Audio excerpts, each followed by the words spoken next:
A felicidade terrestre é relativa à posição de cada pessoa. O que devemos buscar para sermos felizes?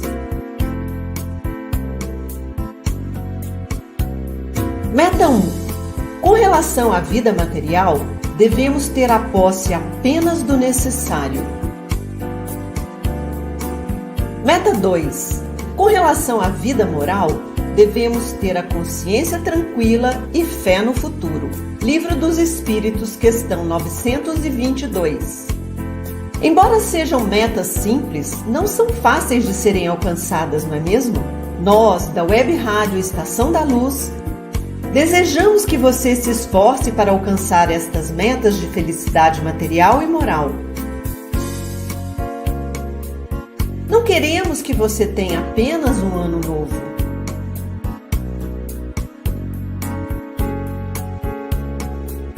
Desejamos que você tenha um novo ano e busque se tornar um novo ser, confiante em um futuro melhor, praticante do amor que Jesus nos ensinou.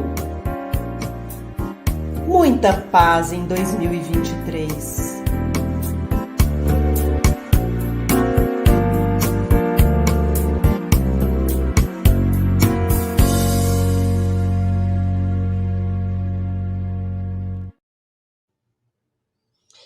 Olá, seja bem-vindo, seja bem-vinda. Iniciamos mais uma edição de Espiritismo e Educação, rogando ao nosso Mestre Jesus nos abençoe e que possamos todos estarmos envolvidos em vibrações de paz e de amor, não somente agora neste início do programa, mas durante todo o programa e todos os dias. Eu, Marcos Demário, aqui estou, já para poder conversar com você, e você já está vendo aí na tela, vamos chamá-lo, está aí o nosso amigo Ronaldo Gomes. Muita paz, que Jesus nos abençoe, nos inspire, para que possamos juntos estar aqui reaprendendo, aprendendo e reaprendendo as lições dos exemplos do Mestre Jesus. Muita paz.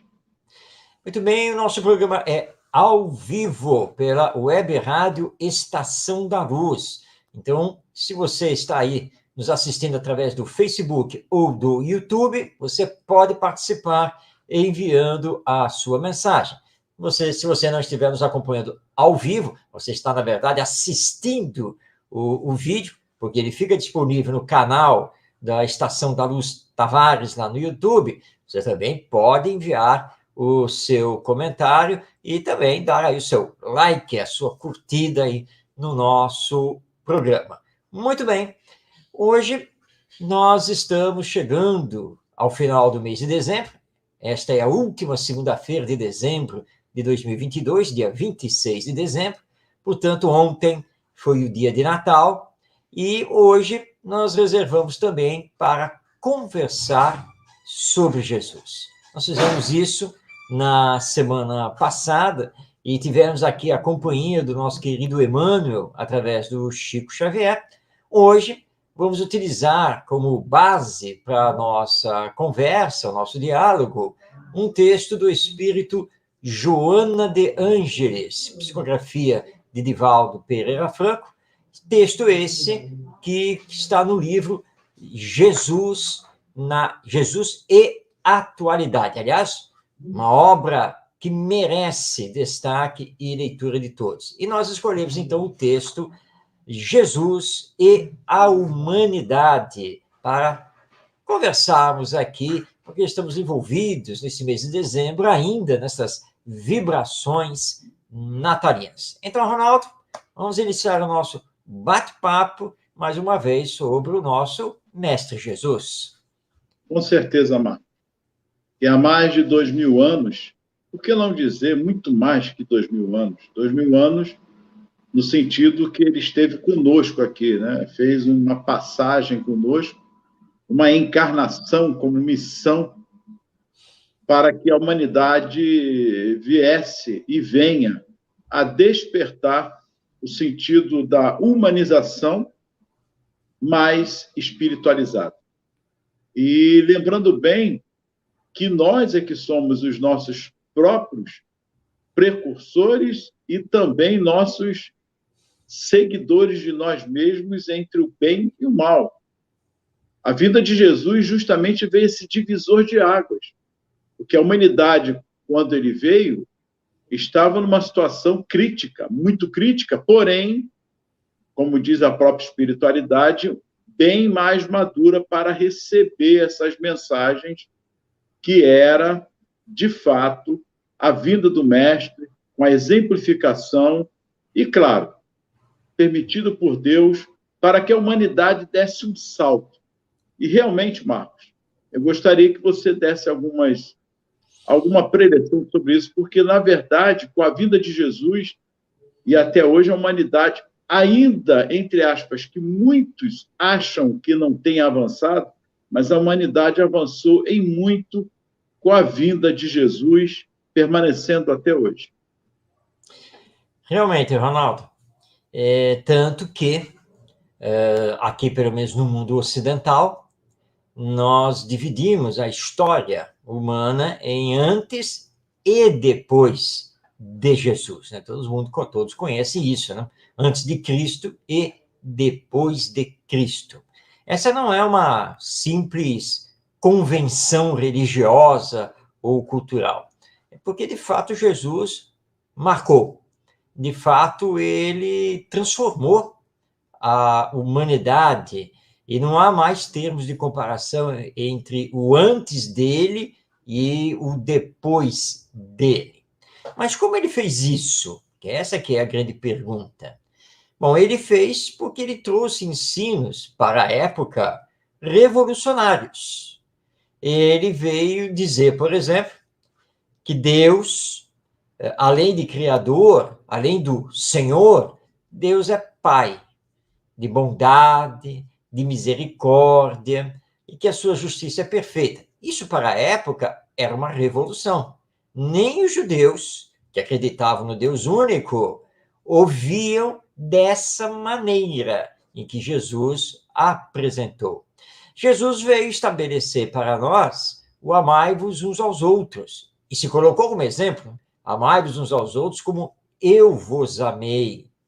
Aliás, o Chico Xavier considerava essa frase a mais sublime de Jesus. E assim por diante. Porque, na verdade, Jesus foi, para nós, aqui na humanidade, um grande transformador moral. Porque ele se preocupou muito com isso. Ele não estava preocupado com o nosso desenvolvimento intelectual, porque esse desenvolvimento nós já estávamos fazendo, e o fazemos, naturalmente. Mas a questão era alavancar o nosso progresso moral, entendermos os mecanismos da lei divina para aproximar as nossas ações, os nossos pensamentos e as nossas leis dessa justiça, a justiça de Deus, que é uma justiça perfeita. E ele nos marcou tanto que o Império Romano, então estabelecido aqui na Terra, ele, instigado pelos judeus ortodoxos que não aceitavam esses ensinos de Jesus, ele, então, o Império Romano vai perseguir ferozmente, tenazmente, os cristãos, não, os seguidores e adeptos da nova doutrina, que no início não era considerada uma doutrina, mas uma seita, seria assim, uma ramificação do próprio judaísmo, mas isso foi se impondo, e foi se impondo, e foi se impondo, até que quando chega o ano 325, o Império Romano decreta a não mais perseguição em cima dos cristãos, reconhecendo a liberdade religiosa, a liberdade de culto. Então, a partir de 325, as perseguições terminaram e os cristãos ficaram livres para professar a sua fé religiosa. Vai passar um pouquinho de tempo, de 325 a 380, e em 380, o Império Romano decreta que o cristianismo, a partir daquele momento, seria a religião oficial do Império. acabando, então, com todas as mitologias, acabando com o paganismo. Então, o cristianismo passa a ser, então, a religião oficial do Império Romano. E aí, é claro, vai dominar toda a Europa e parte da Ásia. E lembrando que Jesus não utilizou a internet, não utilizou redes sociais, Jesus não utilizou a imprensa, e nada disso existia naquela época. Jesus utilizou as ruas, as praias, as praças públicas e as sinagogas judaicas para pregar o evangelho e tocar os corações.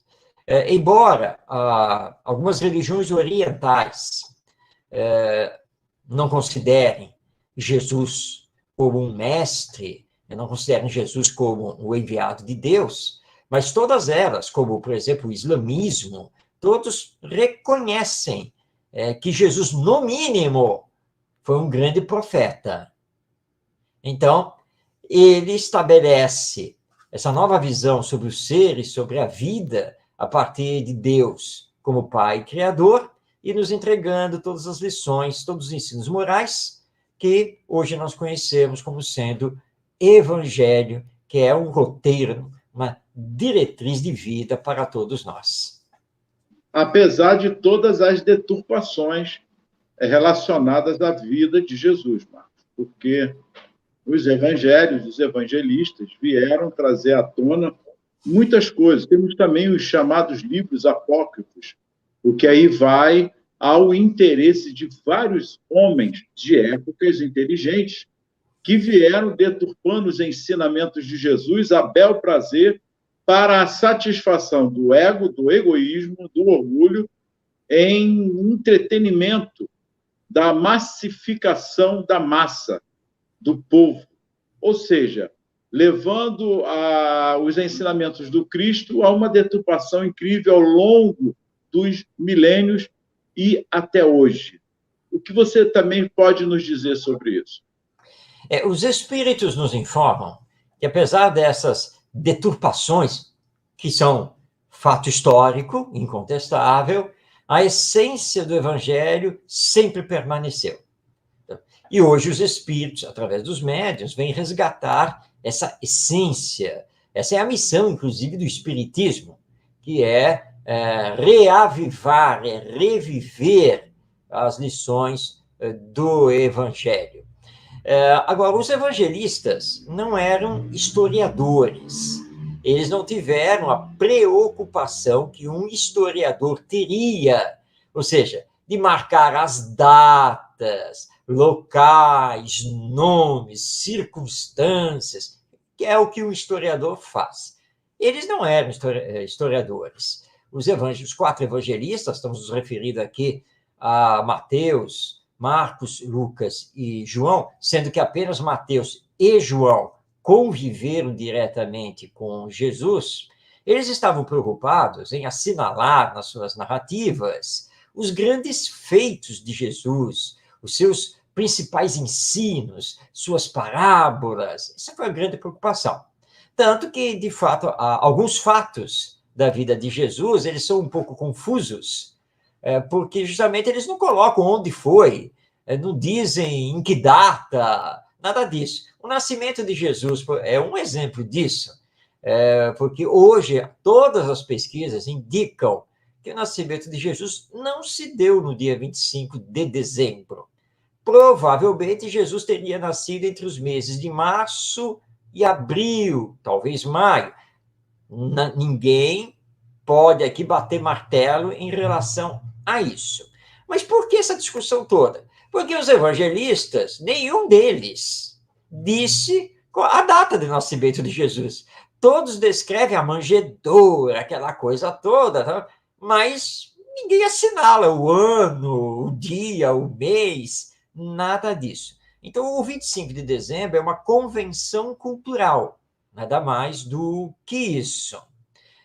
Mas importante mesmo é que, apesar das deturpações por interesses políticos, mundanos, interesses de poder, que ao longo de séculos introduziram nas narrativas evangélicas, a essência do amar-vos uns aos outros, do perdoar as ofensas, da necessidade de nascer de novo, do fazer ao outro somente o que desejamos que o outro nos faça, e assim por diante, como é o caso das parábolas, a essência ficou. Então, é por isso que até hoje nós estamos ligados com Jesus, e quando tocamos nos seus ensinos morais, isso mexe com as pessoas, mesmo que a pessoa não seja religiosa. Aliás, cabe aqui um esclarecimento histórico. O primeiro evangelho a surgir foi, historicamente, pela datação, o primeiro evangelho a surgir foi o de Lucas. Mas o evangelho de Mateus está na frente. Quando você pega o Novo Testamento, na ordem em que está publicado, Mateus está na frente. Isso tem uma razão. Porque Mateus foi o primeiro a redigir os ensinos morais de Jesus. É o evangelho primitivo, que é conhecido entre os pesquisadores como evangelho que. Evangelho que por causa de Kelly, que é uma palavra alemã que tem justamente esse significado de primeiro, primitivo. Mas lembrando que esse primeiro evangelho, ou evangelho primitivo de Mateus, não era o evangelho segundo Mateus que conhecemos hoje. Esse que está publicado no Novo Testamento só vai surgir lá pelo ano 80. Nós estamos falando de escritos com os ensinos morais de Jesus ali por volta do ano 35, e que se deve a Mateus. Ou seja, ele passou para o papel os principais ensinos morais de Jesus. E esse escrito de Mateus era copiado e distribuído. E Paulo de Tarso foi um grande propagador desses escritos, porque ele mandava providenciar as cópias para entregar aos novos cristãos, conforme ele ia viajando e inaugurando comunidades cristãs. Então, os ensinos morais não tiveram como ser deturpados, não teve jeito. E é o que nós temos hoje, e que o Espiritismo, à luz da imortalidade da alma e da reencarnação, vem, então, resgatar e mostrar a sua aplicação e as suas consequências. Muito bem, Marcos. Então, nessa primeira parte, só para que possamos nos posicionarmos em relação à vida de Jesus, e essa importância da vida de Jesus, que, com toda certeza, foi com a permissão de Deus, totalmente dentro da lei, pois sem a vontade de Deus, nada disso estaria acontecendo. Até porque o próprio Cristo fala isso. Quando falam do fim dos tempos, nem ele mesmo sabe, nem o Filho do Homem, somente o Pai que está no céu. Porque deixando claro que essa perfeição, toda essa luminosidade, esse ápice em que Jesus veio nos trazer como Espírito perfeito, mas perfeito só o Pai que está no céu, como ele mesmo nos legou. Então, Marcos, Jesus é a humanidade. E agora vem a psicografia de Divaldo, na atualidade, com Joana de Ângeles, né? Eu vou lendo e a gente vai comentando, dando algumas pausas nessa segunda parte. Então, ela diz assim: Jesus, homem, é a lição de vida que aurimos no Evangelho como convite ao homem que se deve edificar. É tudo que nós estamos falando aqui. É justamente esse Evangelho da moral do Cristo, que não é nada mais, nada menos que a nossa reforma íntima. É o amor, esse convite ao amor, que parece que nós esquecemos ou renegamos ao longo de nossa própria jornada. E aí, Marcos? É isso aí mesmo, Ronaldo. O Evangelho é um convite para a nossa transformação ou reforma íntima. Mas é fato que nós temos o Evangelho conosco há 2022 anos. E nós temos realmente postergado, como você bem colocou, nós temos adiado colocar em prática esse convite. Ou seja, o convite ele é anualmente renovado. Os missionários também estão vindo periodicamente. Vêm as vozes dos céus, os espíritos, através da mediunidade, para nos conclamar novamente a esse convite. E aí temos o espiritismo, desde 1857. Mesmo assim, apesar de todos os apelos, nós temos deixado de lado. Nós temos nos deixado envolver pelas questões mais imediatas desta vida humana, material, e o convite para a nossa transformação moral tem ficado em segundo plano. Até o ponto, né, Ronaldo, que alguns espíritas, mas por puro desconhecimento mais profundo do próprio espiritismo, ainda dizem, não, mas é que o problema é o seguinte, eu ainda sou muito imperfeito, eu tenho que deixar isso para a próxima encarnação. Mas quanto mais nós adiarmos, né, o chamado do convite, mais nós nos complicamos perante a lei divina. Então, é o que Joana está nos colocando aqui. O Evangelho é o convite permanente para realizarmos a nossa reforma íntima. Não havendo criado qualquer doutrina ou sistema, Jesus tornou a sua vida um modelo para que o homem se pudesse humanizar, adquirindo a expressão superior. Olha que interessante. Nós, o nosso individual, na luta individual e na parte principal, que é a coletividade. Está aqui claro, Jesus tornou a sua vida um modelo para que o homem se pudesse humanizar. Ninguém se humaniza sozinho. Nós precisamos estar com o outro, preocupar conosco mesmo, sem tentar mudar o outro. Nós é que temos que nos transformar, mas adquirindo a expressão superior. Qual a expressão superior que ela quis dizer aqui, Marcos? A Joana de Anjos está nos colocando aqui primeiro que Jesus não criou nenhuma doutrina.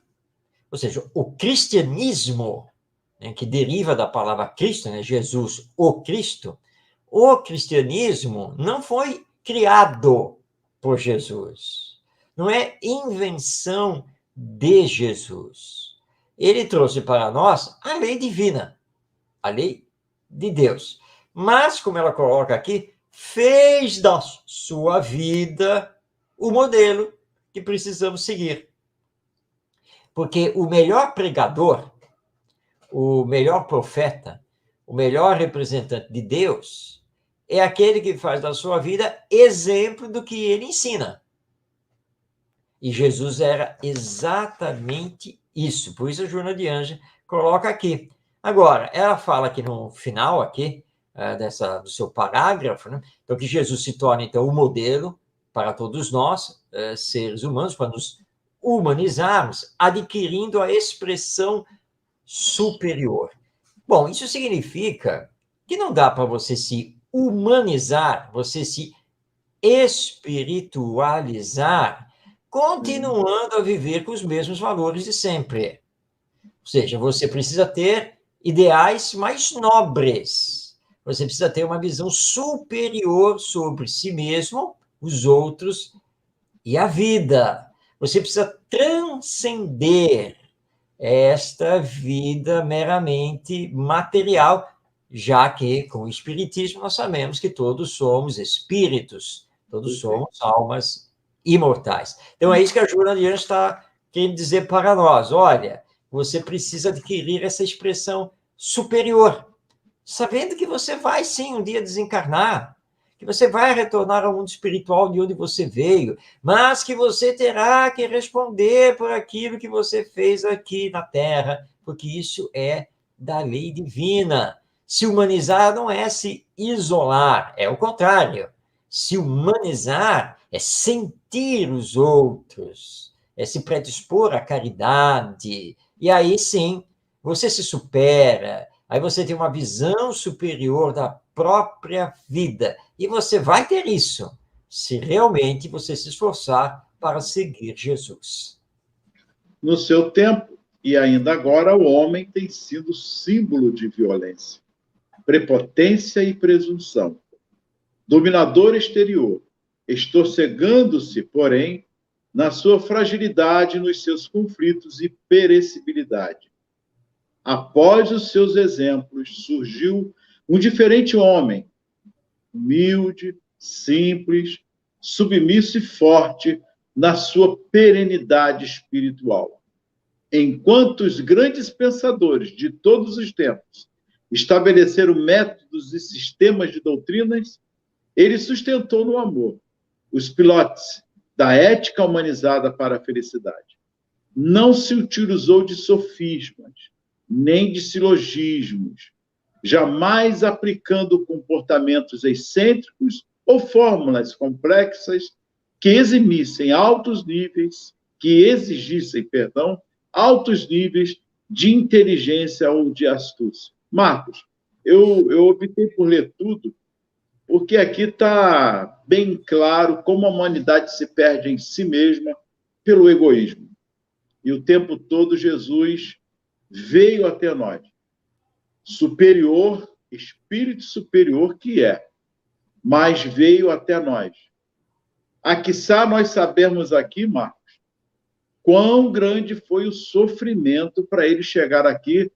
O que eu quero dizer com isso? Baixar as suas vibrações para não nos chocar com a sua luminosidade, com a sua beleza. Mas, mesmo assim, há relatos do próprio Emmanuel que alma era aquela, que espírito era aquele que só a sua presença nos fazia e nos faz até os dias de hoje.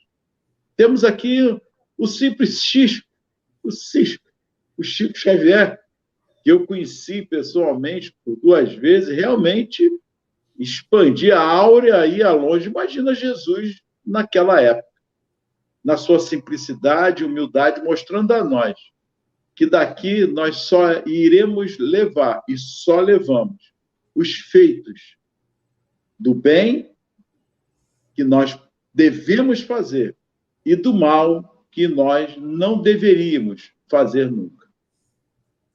Essa visão, Ronaldo, essa visão espiritualizada sobre Jesus, ela é quase que exclusiva nossa, dos espíritas.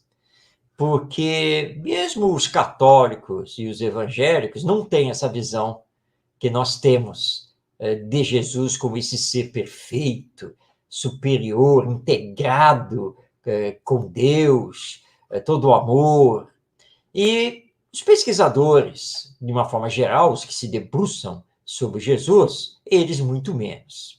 Hoje em dia, através da internet e também dos canais pagos, nós temos diversos programas, documentários que discutem Jesus, que estudam Jesus de uma forma histórica.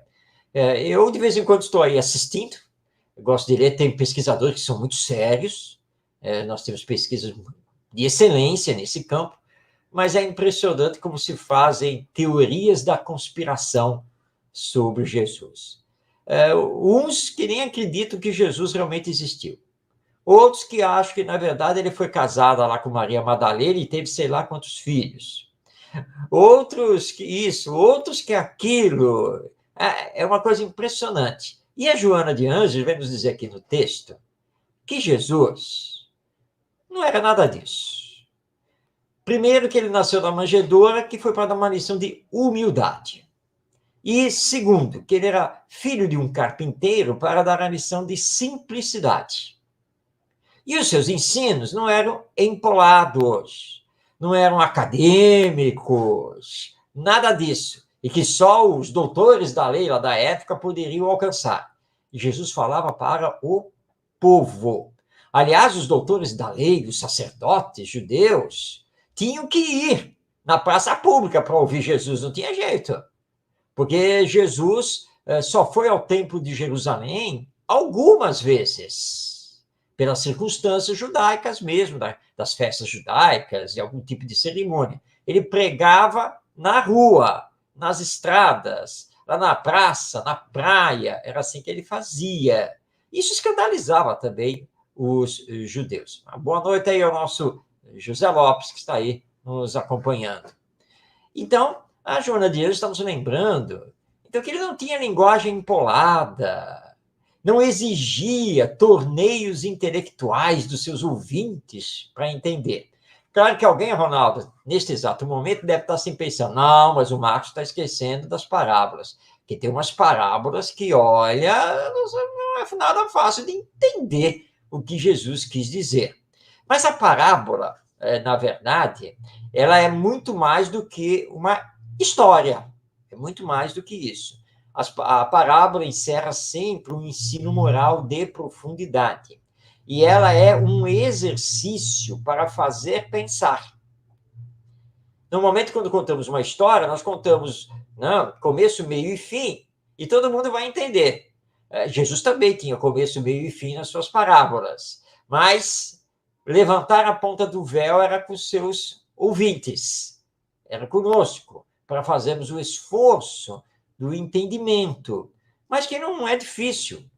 Se você pega todas as parábolas, que são mais de 40, e você foca no ensino moral, rapidamente você descobre o que Jesus quis dizer com aquela parábola. Então, Jesus é para nós aqui um grande exemplo, né? E deve ser um exemplo para todos os professores, para todos os pesquisadores. Vamos fazer menos enrolação, menos teorias, para reconhecer Jesus mais diretamente. Agora, é preciso ter essa visão espiritualizada, essa visão do Jesus, Espírito perfeito, né? De Jesus, o governador espiritual. Por enquanto, essa visão é exclusiva da doutrina espírita, mas vamos chegar lá. Tudo aquilo a que se referiu é conhecido, embora as roupagens novas que o revestem. Utilizou-se de um insignificante grão de mostarda para lecionar sobre a fé. Recorreu à rede de pesca e a peixes para deixar imperecíveis exemplos de trabalho. A semente caindo em diferentes tipos de solos para demonstrar a diversidade de sentimentos humanos ante o pólen da luz de sua palavra. O Sermão da Montanha inverteu o convencional e aceito sem discussão, exaltando a vítima inocente ao invés do triunfador arbitrário, o esfaimado de justiça, de amor e de verdade, em desconsideração pelo farto e ocioso, dilapidador dos dons da vida. Jesus é a personagem histórica mais identificada com o homem e com a humanidade. Ratificando o que você acabou de falar, as parábolas, como ele mesmo disse, os mestres se usou. Então, a didática que ele utilizou com as parábolas para o povo é maravilhoso, que os sábios da época, e até hoje, ainda ficam atônitos, sem compreender as parábolas, de fato, que querem dizer no dia a dia da nossa vida aqui na Terra. É isso aí mesmo, Ronaldo. Aí você estava falando e eu me recordei aqui daquela passagem que ela foi retratada, inclusive, no filme biográfico, que é a passagem de Gandhi, quando ele está caminhando com o seu amigo, que era um padre católico, que havia ido até a Índia para conhecer Gandhi, né? E eles não realmente se tornaram grandes amigos. E naquela época, lá na Índia, que era dominada pelos ingleses, os nativos, né? Os próprios indianos, eles não podiam frequentar determinados lugares, determinadas ruas, determinadas calçadas eram exclusivas dos brancos, ingleses, europeus. E eles estavam caminhando por uma rua, conversando, quando o padre olhou assim e disse para Gandhi: Gandhi, olha só, nós não podemos andar por esta calçada, nós precisamos atravessar a rua, né? Você não pode andar aqui, eu posso, porque eu sou europeu, mas você não pode, você tem que atravessar a rua e ir lá para outra calçada. Aí Gandhi olha para o padre e diz assim: bem, padre, o senhor, sendo da Igreja Católica, o senhor é um cristão, não é? O senhor segue Jesus, não é isso? Aí o padre: sim, claro, eu sigo Jesus, sigo o Evangelho. Mas, padre, não é justamente do Evangelho que o seu mestre diz que todos somos irmãos e que todos precisamos nos amar? É isso mesmo. Então, se nós somos irmãos e devemos nos amar, por que eu tenho que atravessar a rua? O senhor tem que andar por uma calçada e eu tenho que andar por outra. E eu acho que isso não está no Evangelho. Estou correto, padre? Aí o padre balança a cabeça, olha para Gandhi. Não, sim, mas é que nós temos que obedecer à lei. Mas a lei maior não é a lei divina? A lei maior não é a lei do Evangelho? Então, padre, vamos fazer o seguinte: vamos continuar a caminhar os dois aqui tranquilamente nesta calçada, como irmãos que nós somos. Lembrando aqui que Gandhi não era cristão. Gandhi seguia o hinduísmo. O hinduísmo não é uma doutrina religiosa cristã. Então é isso que nós temos que entender e que Joana de Ângeles está colocando aqui no texto. Jesus era muito simples. Os exemplos que ele dava, ele tirava tudo do cotidiano. Ele não fazia exercícios mentais ali, procurando coisas do além para dar explicações. Ele sabia que todo mundo lá na Palestina, todo mundo entendia de agricultura, de semeadura, porque eles eram basicamente agricultores e pecuaristas. Viviam da terra. Então ele vai, olha, havia e o semeador saiu a semear, e aí jogou a semente, mas essa pegou uma terra pedregosa, a outra pegou a terra cheia de espinhos, a outra pegou a terra... E ele vai dando um exemplo, e desses exemplos você vai entender. Ou seja, né? Se a mensagem cai no coração egoísta, ela não consegue crescer. Mas se cai num coração assim, assado, e é sempre assim. Então, essa simplicidade de Jesus sempre chocou. Você colocou muito bem, Ronaldo. Sempre chocou os doutores, os pesquisadores, os historiadores, os teólogos, que eles têm um viés assim acadêmico, de ilustração, de altos conhecimentos. E aí, quando você chega, olha para Jesus e diz assim, olha só, Jesus disse aqui, ó, amai-vos uns aos outros. Ponto. E ele não explicou mais nada. Porque, convenhamos, essa frase precisa de explicação. Amai-vos uns aos outros. Acabou. Marcos. O amor, ele começa em nós mesmos. E esse é o grande problema. Ainda nos digladiamos conosco mesmo, ainda brigamos conosco mesmo.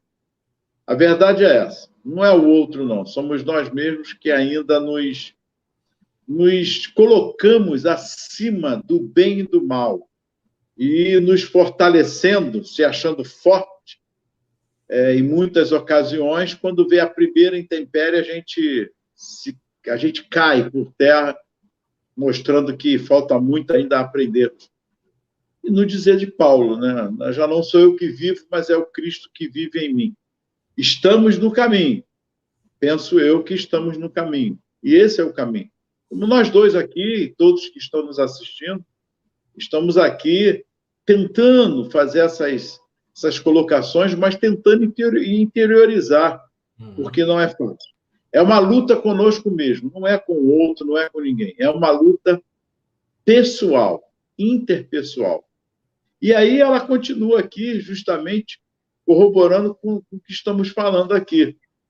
Todo o seu ministério é feito de humanização, erguendo o ser do instinto para a razão e daí para a angelitude. Olha que interessante. Sairmos desse nosso marasmo do terra a terra, das nossas vibrações muito ainda mundana, materializada, para que possamos espiritualizar. Humanizar é espiritualizar-se.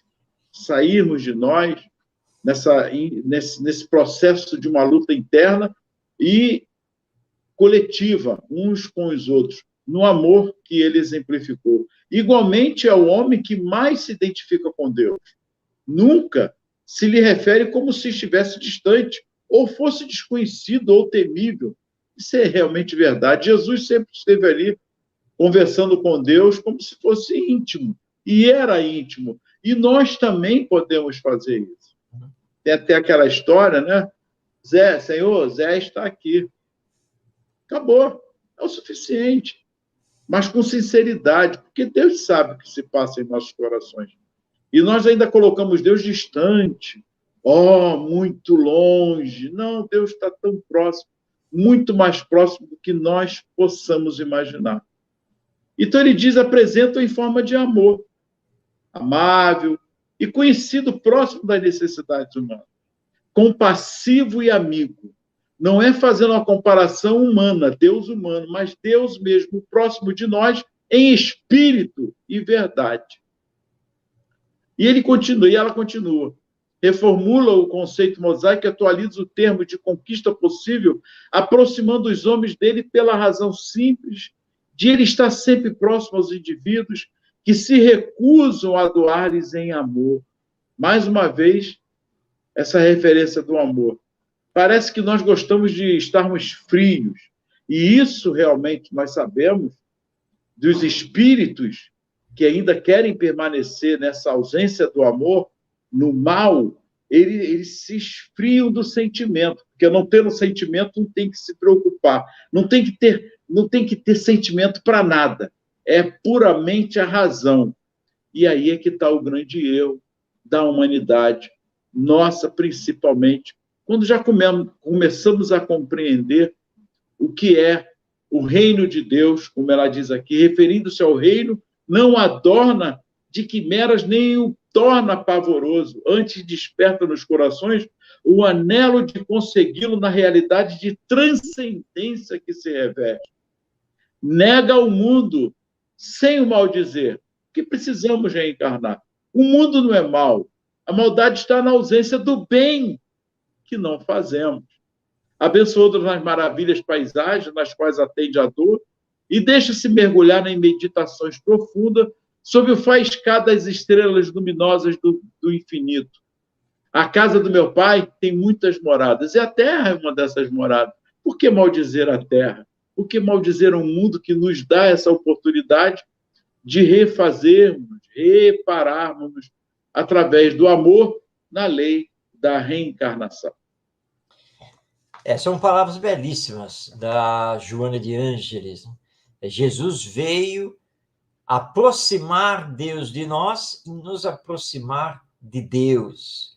Deus era uma figura distante, né? Como o Senhor do mundo e do universo, despachando ordens, julgando os seus filhos. Essa era a visão que se tinha de Deus. E aí Jesus vem e começa a chamar Deus de Pai. O Pai que está nos céus, Pai nosso, e o Pai daqui, o Pai dali, simplificando essa visão que temos de Deus e mostrando, olha, Deus não está num lugar incomensurável do infinito, despachando ordens. Não, Deus está em todos nós. Deus está em tudo, porque tudo emana dele. Tudo vibra nele. E essa vibração maior nada mais é do que o amor. É o amor que vibra em todo o universo. Por isso, o primeiro mandamento recebido lá por Moisés: amarás o Senhor teu Deus de todo o coração e de toda a tua alma, e ao próximo como a ti mesmo. O amor. O Espiritismo veio resgatar isso. Deus nos ama. Então, como ele nos ama e nos conhece, ele lida conosco com bondade, com misericórdia e com justiça, mas uma justiça perfeita. Ele não está sentado lá num trono, como normalmente ele é representado, né? Que nós vamos chegar lá na frente dele, de cabeça baixa, já tremendo, né? E vai, ai meu Deus, será que ele vai agora me mandar para o mármore do inferno? Ou será que ele vai salvar a minha alma? Não é nada disso. Nada, é porque a lei divina está gravada na nossa consciência. No fundo, nós já sabemos o que fizemos e o que não fizemos, o que merecemos e o que não merecemos. né? Nós mesmos sabemos, essa é a grande verdade. Então, Jesus veio trazer isso. Simplicidade. Ele não diminuiu Deus. Não foi nada disso. Deus continua a ser o criador de tudo. Deus continua sendo o absoluto. Mas é Pai, acima de tudo. Deus é amor. E é isso que nós precisamos entender. Essa, então, foi a missão de Jesus, nos revelar esse Deus.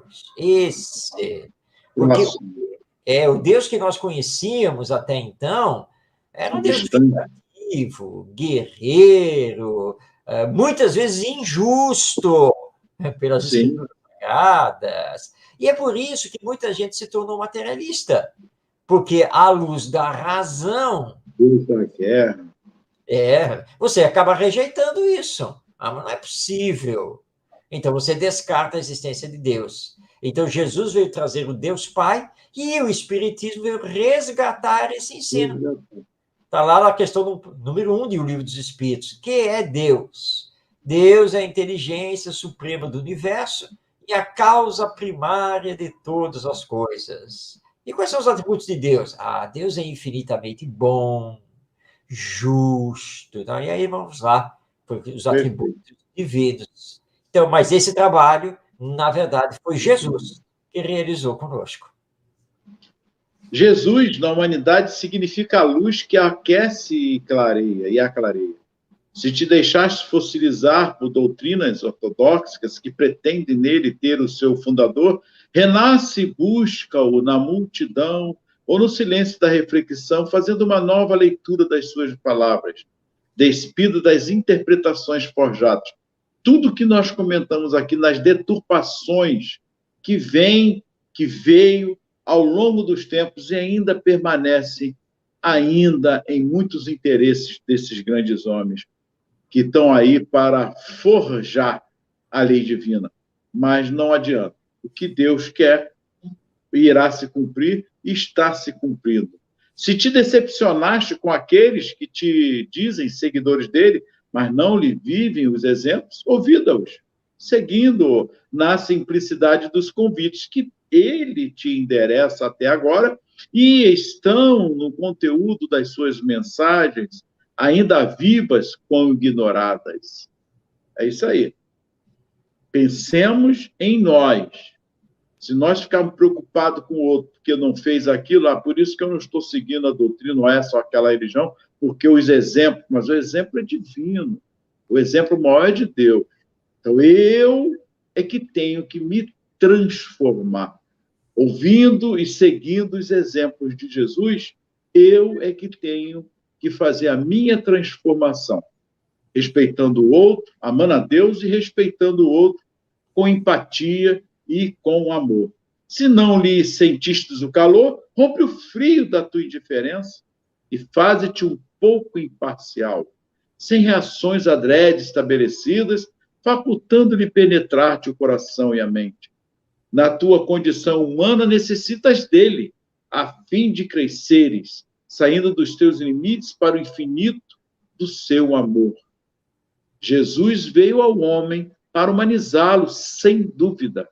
Cabe-te agora esquecer por um momento das tuas pequenezes e recebê-lo, assim cristificando-te no logro da tua realização plena e total. É sermos mais reflexivos e flexíveis, atentarmos para o que Jesus nos ensinou. O bom combate. Lembra disso, Marcos? Lutarmos o bom combate. O homem velho e o homem novo. A reforma íntima, tão esquecida no nosso movimento espírita. É uma luta. Eu não vou deixar de ser o Ronaldo, um pouco arrogante às vezes, mas tentando me melhorar cada dia. Melhor hoje do que ontem. Eu e Marcos, melhor ontem do que hoje, com toda certeza. Se ainda vem Ronaldo, aquele Ronaldo, muita coisa mudei, que eu tenho certeza que mudei. E se Deus me permite estar aqui falando com você, Marco, e nós, uns com os outros, e todos que estão aqui, sabendo das nossas limitações, quem sou eu, quem é o Marcos, para estarmos aqui falando de tanta beleza Às vezes a gente se sente tão pequeno, Marcos, diante do que é Jesus, de quem é Jesus, do que é Jesus. Mas nós temos que estar aqui, porque é para nós que nós estamos falando. Somos nós mesmos, não é para quem está só nos ouvindo. Primeiramente, para eu, o Marcos, individualmente, nesse processo interno da nossa reforma íntima, com Jesus sempre. E reforçando as palavras aqui da Joana de Ângeles, nós precisamos nos despir de determinados conhecimentos, dogmas, interpretações, para absorver a pura e simples e direta mensagem que está lá no Evangelho, a mensagem de Jesus. Às vezes as pessoas chegam, né, e dizem, mas eu não sei o que seguir, porque o padre fala uma coisa, o pastor lá da igreja evangélica fala outra, vocês no centro espírita falam outra. Eu não sei o que eu vou seguir aqui em relação a Jesus. Então, o que a Joana de Ângeles está pedindo aqui? Você não tem que seguir a interpretação do padre, nem a interpretação do pastor, nem a interpretação do palestrante espírita. Você tem que seguir o Evangelho, a mensagem de Jesus. É a ele que você tem que seguir. Então, nós temos que nos despir de conceitos previamente formulados, de interpretações religiosas, muitas vezes dogmáticas. Você tem que nos despir disso tudo para ler o Evangelho em espírito e verdade, na sua interpretação moral e aplicação à nossa vida. O Espiritismo, na verdade, faz isso. Allan Kardec nos lembra, né, que algumas pessoas perguntam assim, mas qual é a moral que o Espiritismo veio ensinar? A moral de Jesus. O Espiritismo veio nos relembrar a moral de Jesus, que é a moral do Evangelho. E Jesus teve a missão, como diz a Joana de Ângeles, de nos humanizar. Mas para isso, precisamos permitir que ele nos humanize. Ou seja, não é, Ronaldo? Nós temos que fazer esforços para seguir as lições do Evangelho. E aí sim, nós vamos estar com Jesus. A doutrina não é a religião do futuro, é o futuro das religiões, é diferente. Todas permanecerão dentro das suas simplicidades, porque também trazem excelentes ensinamentos. As deturpações ficam por conta dos que estão à frente, mas nunca, jamais, da religião em si. É isso aí, Ronaldo. Exatamente isso. Então, hoje, nós trouxemos aqui esse belíssimo texto da Joana de Ângeles, Jesus e a Humanidade. Esse texto, ele faz parte do livro Jesus e a Atualidade, psicografado pelo Divaldo Pereira Franco, uma obra realmente muito importante da literatura espírita, e que estamos aqui recomendando a todos conhecerem. O livro Jesus e a Atualidade, da Joana de Ângeles, através do Divaldo Franco. Nós vamos às nossas despedidas, mas você fica aí, hein? Não vá embora, não, porque o Tavares, que está à frente da Web Rádio Estação da Luz, vai pegar a palavra. Então, Ronaldo, suas palavras finais. Que Jesus nos abençoe. Gratidão a todos. Permaneçam sempre com o Mestre nos corações. Gratidão. Nós também agradecemos a você que vem nos acompanhando, que nos acompanhou durante todo este ano de 2022 e que possamos estar juntos também em 2023, continuando a conversar sobre espiritismo e educação à luz desta doutrina maravilhosa e que vem trazer de volta para nós Jesus com seus ensinos. Paz em seu coração, mas já está aí na telinha, olha o nosso Tavares. Tavares, a palavra é sua. Primeiro, muito boa noite, meu amigo, e depois, muito obrigado por você ter estado conosco aqui há mais de 2 anos, especialmente esse ano de 2022, e com certeza, ontem mesmo nós assinamos o contrato no Mundo Espiritual, uma eternidade e meia aqui com a gente, né? Tentei 2 eternidades, mas eu disse, vamos fazer uma eternidade e meia, depois qualquer coisa a gente faz mais meia, né? E eu quero agradecer. E você falando agora, e o Ronaldo, me veio a ideia da educação sobre o novo prisma. Como tem o livro do Bezerra, A Loucura sobre o Novo Prisma. Um dia, essa educação será por esse prisma que vocês, como verdadeiros precursores, estão aí há 2 anos, trabalhando, remando nesse mar extremamente revolto, que é dessas culturas que ainda existem no Brasil e no país e no mundo de uma forma geral. Então, com certeza, um dia teremos uma educação sobre esse prisma que você e o Ronaldo tão bem representam nesse programa. Muito obrigado a vocês. Era isso que eu queria falar e desejar para vocês 2023 de maravilhas e maravilhas. Tá bom, meu irmão? Muito obrigado, sucesso, luz e paz. Gratidão a você. A todos nós, Tavares. Então, aos nossos queridos amigos e amigas, que Jesus, então, esteja em todos os corações, que tenhamos uma boa entrada de Ano Novo e que possamos nos reencontrar aqui próxima segunda-feira, 8h30 da noite, pela Web Rádio Estação da Luz, através do Facebook e também do YouTube. Paz em seu coração e até semana que vem.